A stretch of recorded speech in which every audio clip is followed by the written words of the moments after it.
Swastiastu. Halo semua, semoga semua dalam keadaan baik-baik saja ya.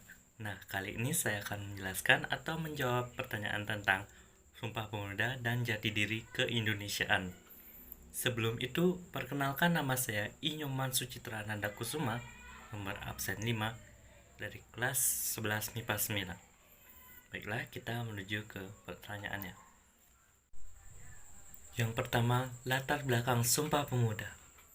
Lahirnya Sumpah Pemuda adalah dalam rangka mewujudkan persatuan dan kesatuan antar organisasi kepemudaan yang sudah ada. Maka dimulailah pertemuan antar organisasi sejak 1920. Namun, pada saat itu mereka belum menemukan solusi yang tepat karena berbeda landasan pemikiran. Pada tanggal 15 November 1925 diadakan Kongres Pemuda untuk membahas panitia pelaksanaan kesepakatan bersama. Dan pada tanggal 30 April 1925 organisasi pemuda berkumpul dan melaksanakan rapat Kongres Pemuda 1. Kongres ini berhasil merumuskan dasar-dasar pemikiran bersama, yaitu 1.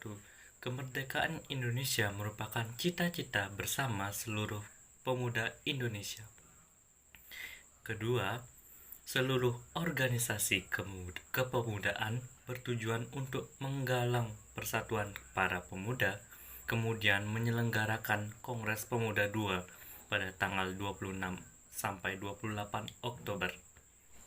Sayangnya, pada kongres ini sempat terjadi insiden di mana pemimpin rapat tidak diperkenankan menyebut tentang kemerdekaan Indonesia. Mereka merasa dipersulit dan banyak dari mereka yang dipenjara dan juga diasingkan ke daerah terpencil. Pada tanggal 28 Oktober 1928, yaitu hari terakhir Kongres Pemuda II, akhirnya Sumpah Pemuda lahir. Muhammad Yamin membuat intisari seluruh isi Kongres. Dari intisari itulah lahirlah perumusan Sumpah Pemuda yang disetujui oleh seluruh anggota Kongres. Sumpah Pemuda yang berbunyi: pertama, kami putra-putri Indonesia mengaku bertumpah darah yang satu, tanah Indonesia. Kedua, kami putra dan putri Indonesia mengaku berbangsa yang satu, bangsa Indonesia. Ketiga, kami putra dan putri Indonesia menjunjung bahasa persatuan, bahasa Indonesia. Yang kedua, Sumpah Pemuda menjadi tonggak pemersatu dan kesatuan Indonesia, yaitu pada tanggal 28 Oktober 1928 adalah tanggal yang istimewa bagi segenap bangsa Indonesia, di mana pada saat itu para pemuda bersatu dan mengucapkan ikrar janji setia yang kemudian dikenal sebagai Sumpah Pemuda.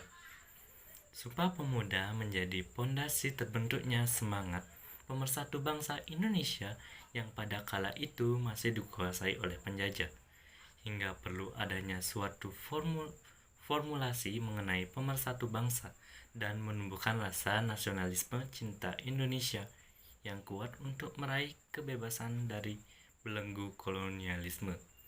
Semangat para pemuda pada masa itulah yang akhirnya membawa bangsa Indonesia meraih kejayaan dan kemerdekaan, karena keberadaan Sumpah Pemuda merupakan batu pijakan bagi bangsa Indonesia untuk meraih kemerdekaan. Penguatan jati diri keindonesiaan sebagai implikasi dari semangat Sumpah Pemuda yaitu yang pertama, politik untuk kesejahteraan dan kejayaan. Dengan berkembangnya organisasi di kalangan pemuda, juga berkembang organisasi wanita di Indonesia. Pada tahun 1912 berdiri organisasi perempuan pertama di Jakarta, yaitu Putri Mardika. Tujuan organisasi ini adalah untuk membantu bimbingan penerangan para gadis bumi putra dalam menuntut pelajaran dan mengemukakan pendapat di muka umum. Dengan berkembangnya berbagai organisasi wanita mendorong pergerakan wanita untuk lebih berperan dalam meningkatkan kesejahteraan kaum perempuan. Pada tanggal 22 sampai 25 Desember 1928, organisasi-organisasi wanita mengadakan Kongres Perempuan Indonesia pertama di Pendopo, Joyodipuro yang dipimpin oleh Nyai R.A. Soekarno. Tujuan kongres adalah menjalin persatuan di antara perkumpulan wanita dan memajukan wanita. Adanya Kongres Perempuan Indonesia I dan meningkatkan pergerakan organisasi wanita telah mendorong bagi kemajuan perjuangan bangsa Indonesia untuk mencapai kejayaan menuju cita-cita kemerdekaan. Yang kedua ada Volkrat.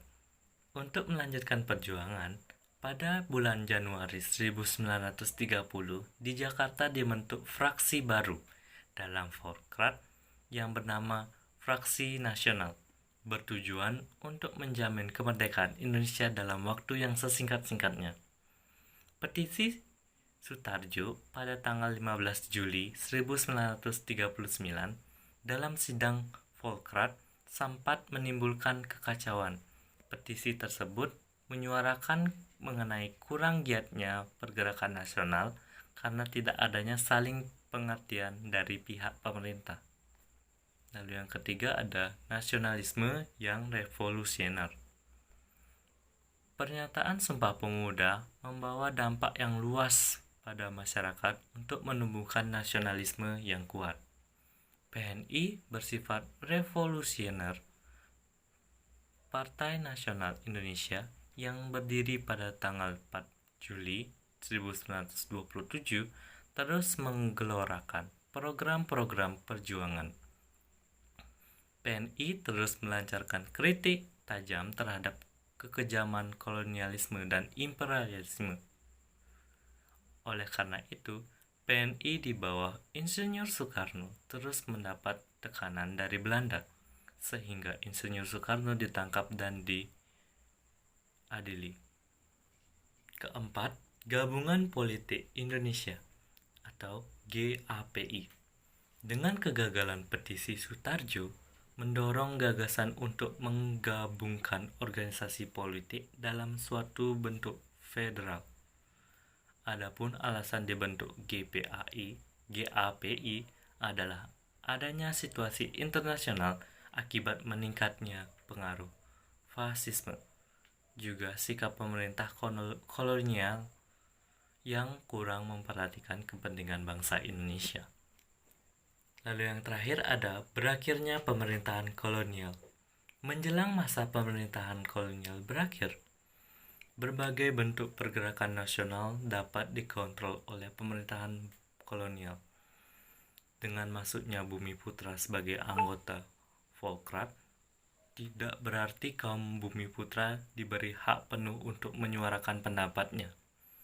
Pada tahun 1930, pikiran-pikiran asosiasi melahirkan kembali seperti yang disebut stui. Hal tersebut ternyata tidak juga memperbaiki kemerosotan rencana-rencana pemerintahan kolonial sampai akhir Jepang datang.